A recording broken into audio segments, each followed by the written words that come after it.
Hello everyone, welcome back to my channel Lotus fiction.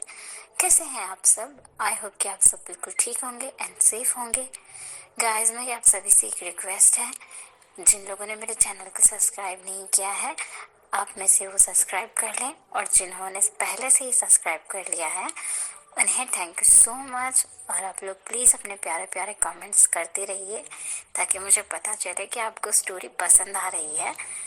तो चलिए अब हम अपनी स्टोरी का नेक्स्ट पार्ट स्टार्ट करते हैं। सो गाइस, अब तक हमने देखा था कि कैरामेन ली, विंग और जेम्स वोंग तीनों बैठकर एक साथ लंच कर रहे थे। तभी अचानक से घर की मेन डोर पर कोई आ जाता है और कैरामेन ली उसे तभी देखकर कहती हैं, तुम इस टाइम पर घर क्या कर रहे हो? तो सभी लोग पीछे मुड़कर देखते हैं। घर के मेन डोर पर वांगजी खड़ा हुआ था, जिसके हाथों में कुछ खाने के बैग्स और कुछ कपड़ों के बैग्स थे। वांगजी इस टाइम घर कभी नहीं आता था। तो कैरामेन ली वांगजी से पूछती है, तुम इस टाइम पर घर क्या कर रहे हो? तुम तो कभी इस टाइम पर घर नहीं आती हो। तो वांगजी थोड़ा सा ब्लश करते हुए कहता है, वो मैं लंच करने आया हूँ।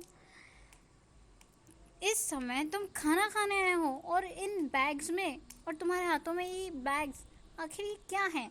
जेम्स वोंग उन्होंने वांगजी से पूछा, और फिर उन्होंने कहा, इन शॉपिंग बैग में विंग के लिए कुछ स्नैक्स और कुछ कपड़े हैं। वांगजी अपने डैड को जवाब देते हुए कहता है। शॉपिंग बैग वांगजी विंग को देता है और फिर कहता है, मैंने कहीं पढ़ा था कि प्रेगनेंसी के टाइम पर फीमेल्स को तरह तरह के स्नैक्स खाने की क्रेविंग होती है, इसलिए मैं विंग के लिए ये स्नैक्स लाया हूँ। शायद विंग को भी क्रेविंग्स होगी। वांगजी ने विंग को शॉपिंग बैग देते हुए कहा, और फिर विंग से थैंक यू लैन। विंग बस इतना कह के ही रुक गया था और आगे वो बोल नहीं पाया था। कुछ देर के बाद विंग बोलता है, ओ सॉरी, थैंक यू वांगजी, विंग ने कहा, और उसने अपनी आंखें नीचे झुका ली। एक बार के लिए विंग को लगा कि लैनजन उसके लिए ये सब सामान लाया था, इसीलिए वो इतनी खुश हो गया था कि वो ये भूल ही गया कि उसके सामने जो इंसान खड़ा है वो बस लैनजन जैसा दिखता है, लैनजन है नहीं। और विंग ने वांगजी की जगह लैनजन का नाम ले लिया था। अब वांगजी विंग को देखता है और फिर कहता है, कोई बात नहीं विंग, वो तुम्हारा हस्बैंड था, तुम उसका नाम ले ही सकते हो, इसीलिए माफ़ी मांगने की तुम्हें कोई ज़रूरत नहीं है। कैरामेन ली उन दोनों को देखती है और पूछती है, तुम दोनों क्या बातें कर रहे हो और किस बात के लिए माफ़ी मांगी जा रही है? कोई बात नहीं मॉम, मुझे जल्दी से खाना दे दो, मुझे बहुत भूख लगी है और उसके बाद मुझे फिर से अपने काम पर वापस जाना है, नहीं तो शुयांग वो मुझे जीने नहीं देगा और मुझे जिंदा ज़मीन के अंदर गाड़ देगा वो। कैरामेन ली वांगजी की बात सुनकर कहती है, हाँ हाँ आओ बैठो। वांगजी ने सब्जेक्ट चेंज कर दिया था और कैरामेन ली वो भी वांगजी को जल्दी से खाना निकाल कर देने लगती हैं और कहने लगती हैं, हाँ बैठो, मैं तुम्हारा खाना निकालती हूँ, आओ और खाओ। फिर सब लोग बैठकर एक साथ लंच करने लगते हैं। विंग एक बार नज़र उठाकर सबकी तरफ देखता है, फिर खुशी से अपना लंच करने लग जाता है, क्योंकि आज पहली बार उसे लाइफ में एक फैमिली जैसा फील हो रहा था। नून का लंच कर लेने के बाद वांगजी अब सबको गुड बाय कहता है और अपनी जॉब के लिए निकल जाता है। कैरामेन ली विंग के हाथों में शॉपिंग बैग पकड़ाती हैं और कहती हैं, इसे अपने रूम में ले जाओ और जाकर अब तुम थोड़ा रेस्ट करो। विंग भी अपना सर हाँ में हिलाता है और उसके बाद वह भी वहाँ से अपने कमरे में चला जाता है।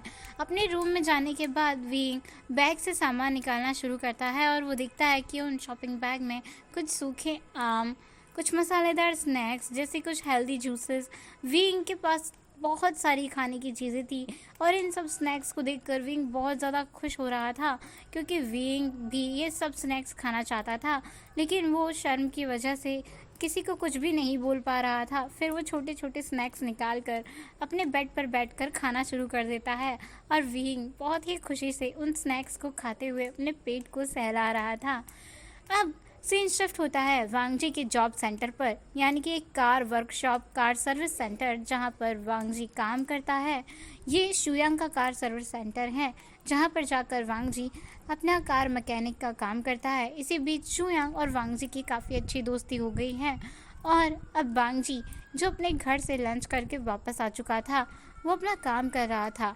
तो शुयांग उससे कहता है, पूछता है, तुमने पहले ही 2 दिन की छुट्टी ले रखी थी और आज तो तुम हाफ डे की छुट्टी लेकर घर चले गए हो, तो तुम्हें मुझे बताना चाहिए ना, आखिर मैं तुम्हारा बॉस हूँ, तुम अचानक घर क्यों चले गए?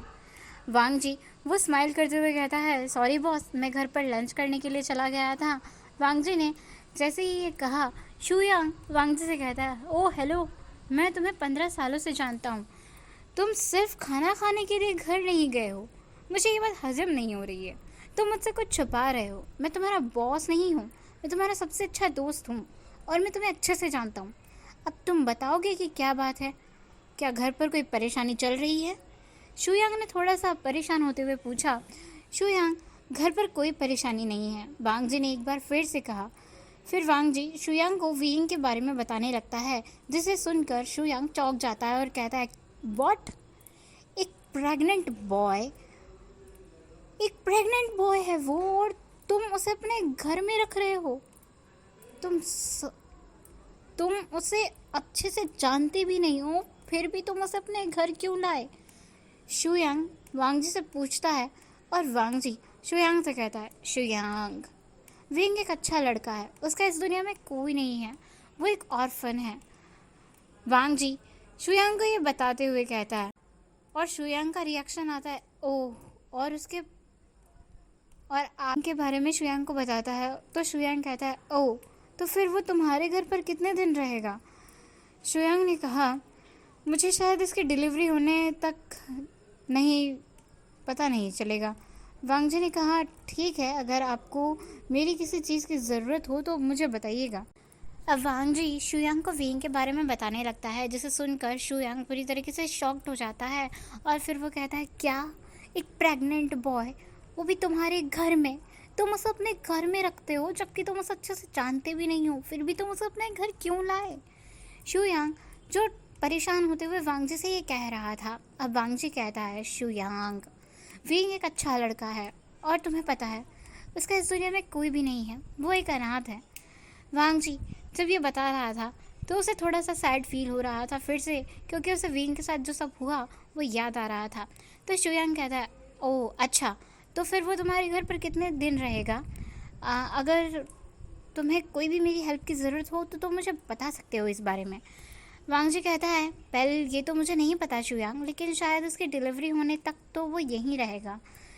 शुयांग कहता है, फिर ठीक है, अगर मेरी किसी भी हेल्प की ज़रूरत हो तो मुझे बता देना, मैं ज़रूर तुम्हारी हेल्प करूँगा। तो वांग जी कहता है, ठीक है बॉस, और फिर दोनों ही मुस्कुराते हैं और उसके बाद शुयांग कहता है, ओके ओके, अब तुम अपना वर्क करो वरना मैं तुम्हारी सैलरी काट लूँगा।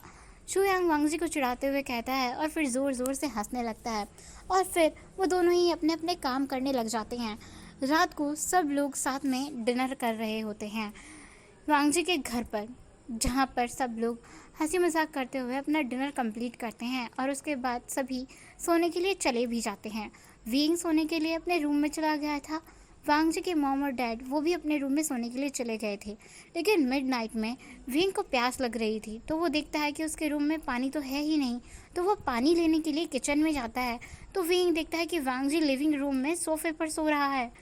तो वांग जी को इस तरीके से सोता हुआ देखकर विंग वरिड हो जाता है और वो वांग जी के पास जाकर पूछता है उसे उठाते हुए, वांग जी, वांग जी। अब वांग जी जो नींद में था वो उठता है और बैठकर बोलता है, क्या हुआ विंग? तो विंग कहता है, वांग जी तुम अपने रूम में क्यों नहीं सो रहे हो, तुम यहाँ सोफे पर क्यों सो रहे हो? वांग जी अपने आइज़ को रब करते हुए और ठीक से बैठते हुए कहता है, विंग तुम इतने रात में यहाँ क्या कर रहे हो, तुम सो क्यों नहीं रहे हो? जब विंग कहता है, मेरे रूम में पानी ख़त्म हो गया था तो मैं पानी लेने किचन में आया हूँ और तुम सोफे पर सोते देखा, तुम अपने रूम में क्यों नहीं सो रहे हो, यहाँ क्यों सो रहे हो? विंग ने टेंशन से कहा और वांग जी विंग की तरफ देखकर कहता है, ओह क्योंकि तुम मेरे रूम में सो रहे हो तो फिर मैं कहाँ सोऊं, मेरे घर में बस 2 ही कमरे हैं, एक में तुम हो और एक में मॉम और डैड हैं। वांग जी ने कहा, मैं जाकर सो जाओ, मैं यहाँ सोफे पर सो जाता हूँ, विंग ने कहा। वांग जी जो पूरी तरीके से नींद में था और उसे बिल्कुल भी समझ नहीं आ रहा था कि अभी वो विंग से क्या बात करे। विंग जैसे ही वांग जी से ये सब कहता है, वांग जी वो विंग से कहता है, क्या कहा तुमने, तुम पागल हो गए हो, तुम इस सोफे पर सोओगे, अगर तुम रात को गिर गए तो तुम्हारा और तुम्हारे बेबी का क्या होगा? वांग जी ने थोड़ा सा टेंशन लेते हुए कहा। तो विंग कहता है, तुम मेरी टेंशन मत करो, इसकी कोई ज़रूरत नहीं है, ऊपर अटारी पर एक रूम है, मॉम ने अभी अभी एक स्टोर रूम बनवाया है, मेरी छुट्टी के दिन है, मैं रूम साफ़ करवाऊँगा और फिर उस रूम में शिफ्ट हो जाऊँगा। बस मुझे कुछ दिन यहाँ सोना है। बांग जी विंग को बताने लगता है। तो विंग कहता है, तुम्हें यहाँ सोने में वाकई परेशानी नहीं हो रही? विंग को बहुत बुरा महसूस हो रहा था कि उसकी वजह से वांग जी अपने ही रूम के बाहर सो रहा है। तो वांग जी कहता है, नहीं ऐसा नहीं हो सकता, तुम अभी सो जाओ और मुझे भी सोने दो। मुझे कल सुबह फिर से तो अपनी जॉब पर जाना है, वांग जी कह रहा था। और विंग जिसे सैड फील हो रहा था, पर वो कुछ भी नहीं कर पा रहा था क्योंकि वांग जी ने उसे रूम में जाकर सोने के लिए बोल दिया था। अब वांग जी विंग से कहता है, तुम्हें तो पता ही है ना मेरा बॉस कैसा है, अगर मैं टाइम से जॉब पर नहीं गया ना तो वो ज़रूर मुझे जॉब से निकाल देगा। ये कहता है वांग जी और उसके बाद विंग से कहता है, गुड नाइट विंग, अब तुम जाकर अपने रूम में सो जाओ। विंग वो भी वांग जी को गुड नाइट बोलता है और फिर कहता है स्वीट ड्रीम्स। इसके बाद विंग अपने यानी कि वांग जी के रूम में सोने के लिए चला जाता है, जिस पर अभी विंग का कब्जा हो चुका था। बेचारा वांग जी हमारा अपने ही घर में अपने ही रूम से बाहर निकाल दिया गया है विंग की वजह से। अब वांग जी वो भी सो जाता है और सीन शिफ्ट करके हमें नेक्स्ट मॉर्निंग का दिखाया जाता है। वांग जी ने नेक्स्ट मॉर्निंग सोने के मूड में कहा, मतलब नींद की आवाज़ में कहा, आज विंग ने सभी के लिए नाश्ता तैयार किया है। सभी ने नाश्ता किया और विंग की तारीफ़ की। वांग जी भी नाश्ता करने के बाद अपनी जॉब पर जाने के लिए निकलने वाला था, तब विंग ने उसे रोकते हुए उसे लंच बॉक्स देते हुए कहा कि रोज़ रोज़ बाहर का खाना हेल्थ के लिए अच्छा नहीं होता है वांग जी, आज से लंच बॉक्स लेकर जाओगे। वांग जी लंच बॉक्स लेकर नहीं जाना चाहता था, लेकिन उसकी मॉम वो उसे फोर्स करती हैं और उसे कहती है लंच बॉक्स ले जाने के लिए, और कहती हैं कि विंग ने तुम्हारे लिए इतना प्यार से उठकर लंच प्रिपेयर किया है तो तुम्हें लंच बॉक्स ले जाना चाहिए। वांग जी को बहुत अजीब लग रहा था, उसे फिर से अपना स्कूल का टाइम याद आ गया था जब वो ऐसे लंच बॉक्स लेकर अपने स्कूल जाया करता था। उसे ऐसा लग रहा था कि आज वो फिर से स्कूल जा रहा है, पर वांग जी कुछ भी नहीं बोलता और मुंह बनाते हुए लंच बॉक्स लेकर अपने काम पर चला जाता है।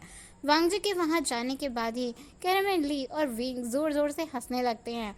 फिर विंग कैरामेन ली के साथ मिलकर घर के छोटे मोटे काम करने लगता है। कैरामेन ली विंग को घर का ज़्यादा काम करने तो नहीं दे रही थी, लेकिन विंग था कि मानने को तैयार नहीं था, इसलिए वो कैरामेन ली के साथ उनके कामों में हेल्प कर रहा था।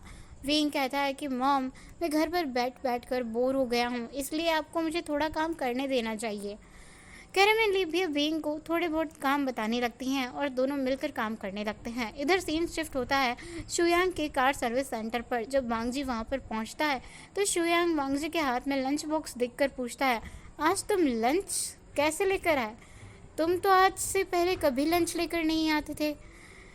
वांग जी कहता है, मुझे क्या ही करना चाहिए, मॉम और विंग दोनों ने ही ज़बरदस्ती करके मेरे हाथ में लंच बॉक्स थमा ही दिया और मुझे लंच बॉक्स लाना ही पड़ा। लंच बॉक्स लाते टाइम ही मुझे ऐसा लग रहा था जैसे कि मैं फिर से अपने स्कूल जा रहा हूँ। वांग जी थोड़ा सा मुंह बनाते हुए कह रहा था और शुयांग वांग जी का फेस देखकर ज़ोर ज़ोर से हंसने लगता है और फिर वांग जी से कहता है, ठीक है, अब तुम अपना काम शुरू करो। उसने देखा कि उसका लंच बॉक्स वहीं नहीं है जहाँ उसने रखा था। सॉरी, वांग जी वो मुंह बनाते हुए शुयांग से ये सब कह रहा था और शुयांग वांग जी को देखकर ज़ोर ज़ोर से हंस रहा था। अब कुछ देर के बाद सीन शिफ्ट होता है। वांग जी को काम करते हुए काफ़ी टाइम हो गया था, वो अपना काम शुरू भी कर चुका था। अब वांग जी उसे भूख लगाई थी तो वो अपना लंच बॉक्स चेक करता है जहाँ पर उसने रखा था, लेकिन वांग जी देखता है कि उसका लंच बॉक्स वहाँ पर नहीं है जहाँ उसने रखा था। फिर वांग जी शुयांग से पूछने के लिए उसके ऑफिस के अंदर जाता है तो देखता है कि शुयांग उसका सारा लंच खा गया है। फिर वांग जी शुयांग से पूछता है, ये तुम क्या कर रहे हो? तुम मेरा लंच क्यों खा रहे हो? तुम्हारा लंच कहाँ है? और तुमने मेरा पूरा लंच ख़त्म कर दिया। वो मेरे लिए लंच था, थोड़ा सा भी नहीं बचाया तुमने, अब मैं क्या खाऊंगा? वांग जी गुस्से में शुयांग से कह रहा था तो शुयांग कहता, ओ तुम तो रोज़ रोज़ ही pizza, burger, pasta, noodle, hotpot ये सारा खाते हो ना, तो लो मेरा लंच। आज मैंने तुम्हारे लिए पिज़्ज़ा ऑर्डर किया है। वैसे भी तुम्हें पता है कि मुझे घर का बना खाना कितना पसंद है, इसीलिए तो मैंने आज तुम्हारा लंच खाया।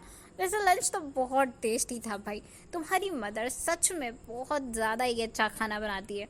वांग जी जिसका तो मुँह चढ़ गया था, वो वांग जी शुयांग की तरफ देखकर कहता है, लेकिन ये मम्मी ने नहीं बनाया था, ये तो विंग ने बनाया था मेरे लिए और उसने सच में बहुत प्यार से मेरे लिए बनाया था। तुमने मेरा सारा लंच खा लिया शुयांग। शुयांग कहता है क्या सच में ये विंग ने बनाया था? वो माय गॉड यार, विंग को मेरी तरफ से ना बहुत सारा प्यार देना वांग जी। ये विंग ने सच में बहुत टेस्टी खाना बनाया था। अब वांग जी उसे तो बहुत ज़्यादा गुस्सा आ गया था, तो वो गुस्से के साथ ही शुयांग को देख रहा था और शुयांग की तरफ देखकर बोलता है खाए पिज़्ज़ा। वांग जी अपना पिज़्ज़ा का बॉक्स उठाता है और वहाँ से अपने कदमों को पटकते हुए चला जाता है विद ग्रेट लव। और शुयांग वो वांग जी को देखकर ज़ोर ज़ोर से हंसने लगता है, क्योंकि उसने सारा ही लंच सच में खा लिया था और वांग जी के लिए कुछ भी नहीं बचा था।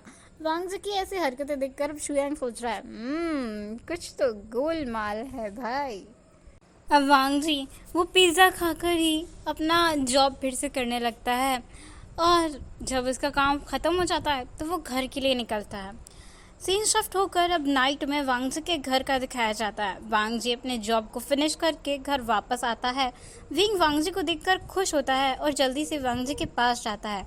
वांग जी विंग को देखकर गुस्से में लंच बॉक्स दे देता है और कहता है कल से मुझे लंच मत देना। विंग वांग जी से पूछता है लंच अच्छा नहीं था क्या, तुम्हें पसंद नहीं आया? वांग जी कहता है जब मैंने खाया ही नहीं तो मुझे अच्छा कैसे लगेगा। शुयांग ने मेरा सारा लंच खा लिया और उसने मुझे ज़रा सा भी खाने नहीं दिया, मैंने टेस्ट भी नहीं किया, वांग जी ने नाराज़ होते हुए कहा। विंग और कैरामेन ली वांग जी को देखकर मुस्कुरा रहे थे। कैरामेन ली को लगा था कि वांग जी छोटे बच्चे की तरह शिकायत कर रहा है। वांग जी अपनी मॉम और विंग को देखता है और कहता है आप दोनों क्यों हंस रहे हो? मुझे जल्दी से खाना दो, मुझे बहुत भूख लगी है। अगर तुमने मुझे लंच के लिए कुछ दिया तो वो भी दे दो। शुयांग ने सारा खा लिया, ज़रा सा भी नहीं बचा, मुझे टेस्ट भी नहीं करने दिया। वांग जी वो अपने चेहरे को नकली आंसुओं को साफ करते हुए और बुदबुदाते हुए कह रहा था। विंग और कैरामेन ली वांग जी को देखकर फिर से स्माइल करते हैं और कैरामेन ली कहती है ठीक है, अब तुम जाकर फ्रेश हो जाओ, हम तुम्हारे लिए खाना लगाते हैं। इसके बाद वांग जी वो फ्रेश होने चला जाता है अपने रूम में और डाइनिंग टेबल पर सभी लोग आकर बैठ जाते हैं। वांग जी के आने का वेट किया जाता है और जैसे ही वांग जी आ जाता है तभी सब लोग खाना शुरू करते हैं। तभी अचानक वांग जी विंग से कहता है कल सुबह तुम रेडी हो जाओ, मैं तुम्हें डॉक्टर के पास लेकर जाऊंगा। वैसे मेरे क्रूर बॉस मुझे सुबह 2 बजे के बीच ही छुट्टी दे दी है। विंग कहता है मुझे डॉक्टर के पास क्यों जाना है, मैं ठीक हूँ, मेरी टेंशन मत करो। क्यों उसे डॉक्टर और हॉस्पिटल से डर लगता है, इसीलिए तो विंग कहता है कि मुझे डॉक्टर के पास क्यों जाना है, मैं ठीक हूँ। वांग जी कहता है हाँ तुम ठीक हो, लेकिन शायद तुम भूल रहे हो कि तुम प्रेग्नेंट हो और तुम्हें हर महीने के लिए चेकअप करवाना होगा, अपनी जांच करवानी होगी, हर मंथ तुम्हें अपना चेकअप करवाना ही होगा। तभी कैरामेन ली कहती है हाँ विंग तुम्हें हर मंथ चेकअप के लिए डॉक्टर के पास जाना होगा और अब तो तुम्हें मेडिसिन भी लेना शुरू करनी होगी। विंग ये सुनकर फिर से शॉक्ड हो जाता है। अब विंग कैरामेन ली की तरफ देखता है और कैरामेन ली से कहता है बट मॉम मुझे हॉस्पिटल और डॉक्टर से डर लगता है। विंग बिल्कुल रोनी सूरत के साथ आंखों से आंसू टपकाते हुए कैरामेन ली से कह रहा था। कैरामेन ली कहती है विंग इस तरह देखकर तुम्हें बिल्कुल भी नाटक करने की ज़रूरत नहीं है। और विंग को इस तरीके से मुंह बनाता हुआ देखकर वांग जी ज़ोर ज़ोर से हंसने लगता है। वांग जी को हंसता देखकर कैरामेन ली उसे डांटती है और कहती है शट अप, हंसना बंद करो यू इडियट, तुम विंग का मजाक उड़ा रहे हो। अगर वो डर जाए तो क्या करे, डॉक्टर और हॉस्पिटल तुम। लेकिन